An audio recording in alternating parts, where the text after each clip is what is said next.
Anyone working as a professional coach should know about contracting. Now, contracting is about making sure that we have set out a really clear expectation between ourselves as the coach and the client. Now, that is a set of formal things that we need to set out with them. So that might be some paperwork, that might be a formal contracting conversation with them, where we can set out things like what's the goal or objective of this coaching, what do we want to do together, the roles and responsibilities, so being clear about the role of the coach, the role of the client, what we expect from one another, setting out things like confidentiality and privacy, session logistics, so where are we meeting, when are we meeting, what happens if somebody needs to cancel last minute, or what happens if the venue is needing to be changed, how are we going to deal with all of that kind of logistical stuff.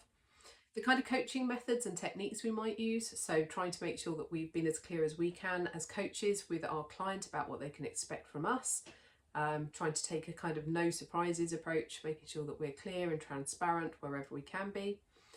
The duration of the coaching program or the sessions you're expecting to have with the person, it might be a one-off, might be 6 sessions, might be 10 sessions. Again, just setting that out clearly so that they know what's expected, and how we're going to evaluate any progress that comes along with that. And then also things like fees and payment. So how are you going to charge? How much is it going to be? How will it be invoiced for? What's the expectation about how long it takes them to pay? What happens in the event of a cancellation? Will they still need to pay for the sessions, etc.?